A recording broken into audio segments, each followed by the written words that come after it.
Hi hello ನಮಸ್ಕಾರ, ಇದು ಪ್ರಕಾಶ್ ಕರುನಾಡು. Welcome to ನಮ್ಮ YouTube channel bio with Prakash. So last ಕ್ಲಾಸ್ನಲ್ಲಿ ನಾವು ಸೆಕ್ಷುವಲ್ ರೀಪ್ರೊಡಕ್ಷನಲ್ಲಿ ಆಗೋ ಡಿಫ್ರೆಂಟ್ ಈವೆಂಟ್ಸ್ ಯಾವ್ದು ಅಂತ ನೋಡಿದ್ವಿ. ಆ್ಯಂಡ್ ಈ ಕ್ಲಾಸ್ನಲ್ಲಿ ಒಂದೊಂದು ಈವೆಂಟ್ ಕೂಡ ಸ್ವಲ್ಪ ತಗೊಂಡು ಡಿಸ್ಕಸ್ ಮಾಡ್ತಾ ಹೋಗೋಣ. ಸೊ ನಮಗೆ ಗೊತ್ತು ಸೆಕ್ಷುವಲ್ ರೀಪ್ರೊಡಕ್ಷನಲ್ಲಿ ಆಗೋ ಈವೆಂಟ್ಸ್ನ ನಾವು 3 ಟೈಪ್ಸ್ ಆಗಿ ಕ್ಲಾಸಿಫೈ ಮಾಡಿದ್ದೀವಿ. ಯಾವುದಾದ್ರು one is pre fertilisation events, and the second one is fertilisation events, and the third one is post fertilisation events. The events which occur before the fertilization are known as pre-fertilization events. In this event we can see the two stages. One is gametogenesis or gamete formation, and the second one is gamete transfer.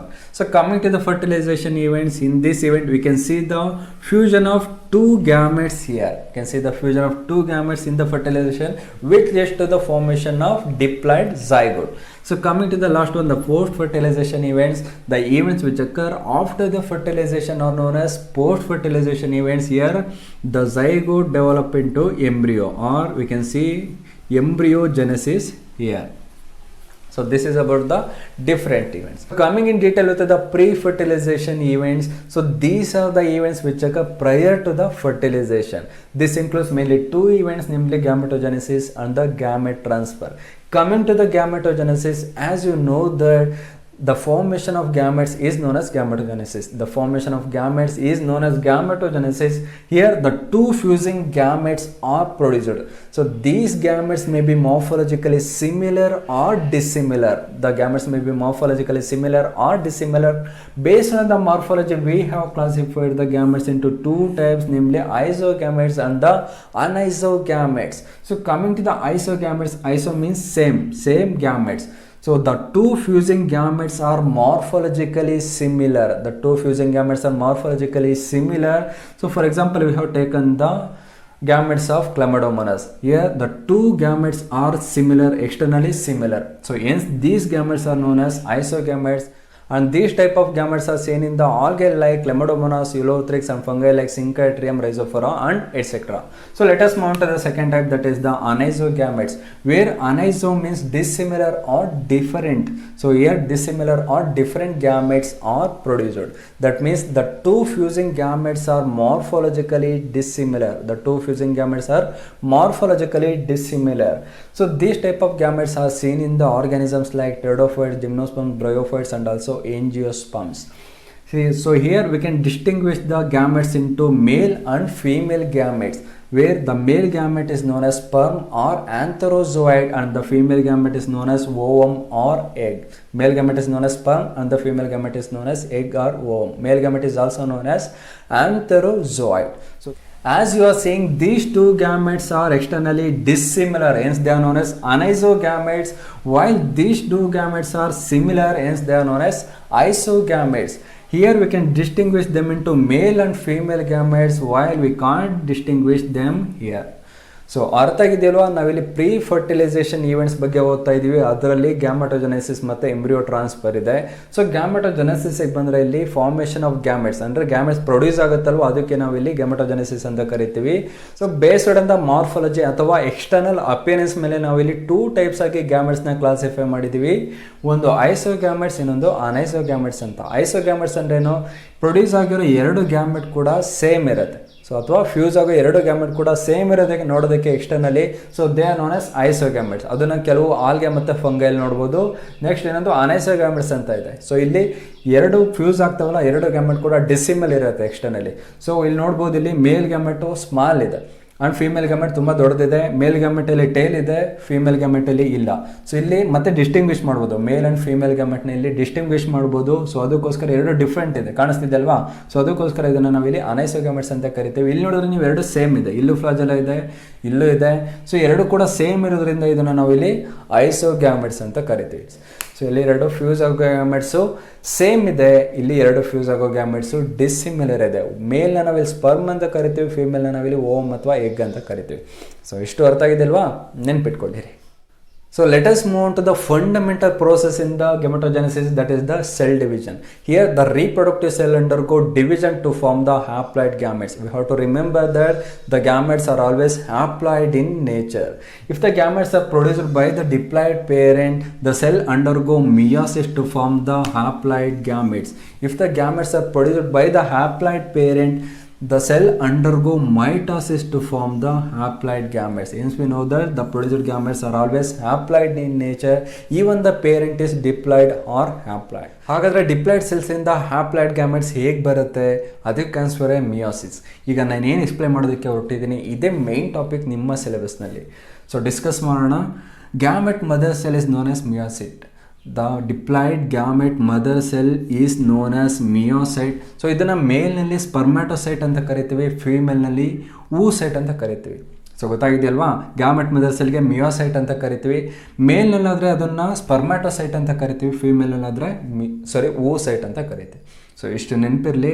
So this diploid meiocyte undergo meiosis to form the haploid gametes. The diploid meiocyte undergo meiosis to form the haploid gametes. So ಇಲ್ಲೂ ಕೂಡ ನೋಡ್ಬೋದು, spermatocyte meiosis ಹೋಗ್ಬಿಟ್ಟು 4 haploid gametes form ಆಗಿದೆ. So ಇಲ್ಲೂ ಕೂಡ same, oocyte meiosis ಹೋಗಿ 4 haploid gametes form ಆಗಿದೆ. So out of the 4 haploid gametes, these 3 are non-active and only this one is active. So this cell is known as ovum or egg. So but in the male gametes these 4 are active. So ಈ 4 ಕೂಡ active ಇರುತ್ತೆ, but ಇಲ್ಲಿ these 3 are non active and only the egg or ovum is the active. So ಈಗ ಅರ್ಥ ಆಗಿರ್ಬೋದಲ್ಲ meiosis ಕೆಲಸ ಏನು ಅಂತ. So ಇಲ್ಲಿ ಏನಾಗುತ್ತೆ, 46 ಕ್ರೋಮೋಸೋಮ್ಸ್ ಇದೆ, ಇಲ್ಲೂ ಕೂಡ 46 ಕ್ರೋಮೋಸೋಮ್ಸ್ ಇದೆ, ಅಂದರೆ ಡಿಪ್ಲಾಯ್ಡ್ ಮಿಯೋಸೈಟ್ ಇದೆ. ಸೊ ಇದು ಡಿಪ್ಲಾಯ್ಡ್ ಸ್ಪರ್ಮ್ಯಾಟೋಸೈಟ್ ಇದೆ, ಇಲ್ಲಿ ಡಿಪ್ಲಾಯ್ಡ್ ಊಸೈಟ್ ಇದೆ. ಸೊ ಡಿಪ್ಲಾಯ್ಡ್ ಸ್ಪರ್ಮ್ಯಾಟೋಸೈಟ್ ಮಿಯೋಸಿಸ್ ಆಗಿ ಹ್ಯಾಪ್ಲಾಯ್ಡ್ ಸ್ಪರ್ಮ್ಸ್ ಫಾರ್ಮ್ ಆಗಿದೆ, ಕಾಣಿಸ್ತಿದೆಯಲ್ವಾ, ಇಲ್ಲಿ ಹ್ಯಾಪ್ಲಾಯ್ಡ್ ಸ್ಪರ್ಮ್ಸ್ ಫಾರ್ಮ್ ಆಗಿದೆ. ಸೊ ಇಲ್ಲೂ ಕೂಡ ಡಿಪ್ಲಾಯ್ಡ್ ಊಸೈಟು ಮಿಯೋಸಿಸ್ ಹೋಗಿ ಹ್ಯಾಪ್ಲಾಯ್ಡ್ ಗ್ಯಾಮೆಟ್ಸ್ ಫಾರ್ಮ್ ಆಗಿದೆ. ಸೊ ಇಲ್ಲಿ ಹ್ಯಾಪ್ಲಾಯ್ಡ್ ಎಗ್ ಅಥವಾ ಓವಮ್ ನೋಡ್ಬೋದು, ಇದು ಮಾತ್ರ ಈಗ ಆ್ಯಕ್ಟಿವ್ ಇರುತ್ತೆ. ಸೊ ಇದೇ ಫ್ಯೂಷನ್ಗೆ ಮೇನ್. ಹ್ಯೂಮನ್ಸಲ್ಲಿ ನಾರ್ಮಲಿ 46 ಕ್ರೋಮೋಸೋಮ್ಸ್ ಇರುತ್ತೆ, ಬಟ್ ಗ್ಯಾಮೆಟಲ್ಲಿ ಇದ್ದಿದ್ದು 23 ಕ್ರೋಮೋಸೋಮ್ಸ್ ಮಾತ್ರ. ಸೊ ಇದೇ ಥರ ಇನ್ನೊಂದೆರಡು ಎಕ್ಸಾಂಪಲ್ ತೊಗೊಂಡ್ರೆ, ಈಗ ಹೌಸ್ ಫ್ಲೈ ತೊಗೊಂಡ್ರೆ ಇಲ್ಲಿ 12 ಕ್ರೋಮೋಸೋಮ್ಸ್ ನಾರ್ಮಲ್ ಇರುತ್ತೆ, ಬಟ್ ಗ್ಯಾಮೆಟ್ಸಲ್ಲಿ ಎಷ್ಟಿರುತ್ತೆ ಹಾಗಾದರೆ, ಬರೀ 6 ಕ್ರೋಮೋಸೋಮ್ಸ್ ಇರುತ್ತೆ. ಮತ್ತು ಆನಿಯನ್ ತೊಗೊಳ್ಳೋಣ. ಸೊ ಆನಿಯನ್ನಲ್ಲಿ ಎಷ್ಟು ಕ್ರೋಮೋಸೋಮ್ಸ್ ಇರುತ್ತೆ, 32 ಕ್ರೋಮೋಸೋಮ್ಸ್ ಇರುತ್ತೆ, ಬಟ್ ಗ್ಯಾಮೆಟ್ಸಲ್ಲಿ 16 ಇರುತ್ತೆ. ಮತ್ತು ಇನ್ನೊಂದೆರಡು ಎಕ್ಸಾಂಪಲ್ ತೊಗೊಳ್ಳೋದ್ರೆ ಸ್ವೀಟ್ ಪೊಟ್ಯಾಟೊ ಅನಿಸುತ್ತೆ. ಸೊ ಪೊಟ್ಯಾಟೊ ತೊಗೊಳ್ಳೋಣ, ಪೊಟ್ಯಾಟೊನಲ್ಲಿ 48 ಕ್ರೋಮೋಸೋಮ್ಸ್ ಇರುತ್ತೆ, ಗ್ಯಾಮೆಟಲ್ಲಿ ಎಷ್ಟು ಇರುತ್ತೆ ಹಾಗಾದ್ರೆ 24 ಕ್ರೋಮೋಸೋಮ್ಸ್ ಇರುತ್ತೆ. ಸೊ ಇದು ಹ್ಯಾಪ್ಲಾಯ್ಡ್ಸ್, ಇದು ಡಿಪ್ಲಾಯ್ಡ್. ಅರ್ಥ ಆಗಿದೆಯಾ? ಸೊ ಸೆಕ್ಷುವಲ್ ರೀಪ್ರೊಡಕ್ಷನ್ ಅಲ್ಲಿ 2 ಫಂಡಮೆಂಟಲ್ ಪ್ರೋಸೆಸ್ ಇದೆ, ಅಂದ್ರೆ ತುಂಬಾ ಇಂಪಾರ್ಟೆಂಟ್. ಯಾವ್ದಾವ್ದಂದ್ರೆ ಇದು ಮಿಯಾಸಿಸ್ ಒಂದು. ಸೊ ಮಿಯಾಸಿಸ್ ಯಾಕೆ ಬೇಕು, ಡಿಪ್ಲಾಯ್ಡ್ ಸೆಲ್ಲು ಹ್ಯಾಪ್ಲಾಯ್ಡ್ ಸೆಲ್ ಆಗಿ ರೆಡ್ಯೂಸ್ ಆಗಬೇಕು ಅಂದ್ರೆ ಅಲ್ಲಿ ಮಿಯೋಸಿಸ್ ಬೇಕೇ ಬೇಕು. ಡಿಪ್ಲಾಯ್ಡ್ ಸೆಲ್ ಹ್ಯಾಪ್ಲಾಯ್ಡ್ ಗ್ಯಾಮೆಟ್ ಆಗ್ಬೇಕಂದ್ರೆ ಅಲ್ಲಿ ಮಿಯೋಸಿಸ್ ಇರಲೇಬೇಕು. ಸೊ ಇನ್ನೊಂದು ಪ್ರೋಸೆಸ್ ಇದೆ, ಯಾವುದು, ಫರ್ಟಿಲೈಸೇಷನ್. ಫರ್ಟಿಲೈಸೇಷನ್ ಏನಾಗುತ್ತೆ, 2 ಗ್ಯಾಮೆಟ್ ಫ್ಯೂಸ್ ಆಗುತ್ತೆ, ಅಂದ್ರೆ 2 ಹ್ಯಾಪ್ಲಾಯ್ಡ್ ಗ್ಯಾಮೆಟ್ ಫ್ಯೂಸ್ ಆಗುತ್ತೆ, ಮತ್ತೆ ಡಿಪ್ಲಾಯ್ಡ್ ಕಂಡೀಷನ್ ರೀಸ್ಟೋರ್ ಆಗುತ್ತೆ. ಈ 2 ಇವೆಂಟ್ ತುಂಬಾ ಇಂಪಾರ್ಟೆಂಟ್, ಒಂದು ಮಿಯೋಸಿಸ್, ಇನ್ನೊಂದು ಫರ್ಟಿಲೈಸೇಷನ್. ಸೊ ಅರ್ಥ ಆಗಿದ್ಯಾ? ಸೊ ದ ಫಸ್ಟ್ ಇವೆಂಟ್ ಗ್ಯಾಮೆಟೋಜೆನೆಸಿಸ್ ಅಲ್ಲಿ ಅರ್ಥ ಆಗ್ಬೇಕಾಗಿರೋದು ಅಷ್ಟೇ, ತುಂಬಾ ಸಿಂಪಲ್ ಆಗಿದೆ. ಏನೋ ಫಾರ್ಮ್ ಆಗೋ ಫ್ಯೂಸ್ ಆಗೋ ಗ್ಯಾಮೆಟ್ಸ್ ಯಾವಾಗಲೂ ಹ್ಯಾಪ್ಲಾಯ್ಡ್ ಆಗಿರ್ಬೇಕು, ಫ್ಯೂಸ್ ಆಗೋ ಗ್ಯಾಮೆಟ್ ಯಾವಾಗಲೂ ಹ್ಯಾಪ್ಲಾಯ್ಡೇ ಆಗಿರ್ಬೇಕು. ಇಲ್ಲೇನಾಗುತ್ತೆ, ಡಿಪ್ಲಾಯ್ಡ್ ಇಂದ ಹ್ಯಾಪ್ಲಾಯ್ಡ್ ಹೇಗ್ ಬರುತ್ತೆ ಅಂದ್ರೆ, ಸೊ ಡಿಪ್ಲಾಯ್ಡ್ ಗ್ಯಾಮೆಟ್ ಮದರ್ ಸೆಲ್ಗೆ ನಾವು ಏನಂತ ಕರಿತೀವಿ, ಮಿಯೋಸೈಟ್ ಅಂತ ಕರಿತೀವಿ. ಡಿಪ್ಲಾಯ್ಡ್ ಗ್ಯಾಮೆಟ್ ಮದರ್ ಸೆಲ್ಗೆ ಮಿಯೋಸೈಟ್ ಅಂತ ಕರಿತೀವಿ. ಈ ಮಿಯೋಸೈಟ್ ಮಿಯೋಸಿಸ್ ಆಗುತ್ತೆ. ಸೊ ಮಿಯೋಸಿಸ್ ಆಗಿ ಹ್ಯಾಪ್ಲಾಯ್ಡ್ ಗ್ಯಾಮೆಟ್ಸ್ ಬರುತ್ತೆ. ಸೊ ಮೇಲ್ ಅಲ್ಲಿ ಮಿಯೋಸೈಟ್ ನ ನಾವು ಸ್ಪರ್ಮ್ಯಾಟೋಸೈಟ್ ಅಂತ ಕರಿತೀವಿ, ಫೀಮೇಲ್ ನಲ್ಲಿ ಮಿಯೋಸೈಟ್ ನ ನಾವು ಊಸೈಟ್ ಅಂತ ಕರಿತೀವಿ. ಸ್ಪರ್ಮ್ಯಾಟೋಸೈಟ್ ಮಿಯೋಸಿಸ್ ಆಗಿ ಸ್ಪರ್ಮ್ಸ್ ಬರುತ್ತೆ, ಊಸೈಟ್ ಮಿಯೋಸಿಸ್ ಆಗಿ ಓವಮ್ ಬರುತ್ತೆ ಅಲ್ವಾ. So this is about the gametogenesis. ಇಲ್ಲಿ ಗ್ಯಾಮೆಟ್ ಫಾರ್ಮ್ ಆಗಿದೆಯಾ?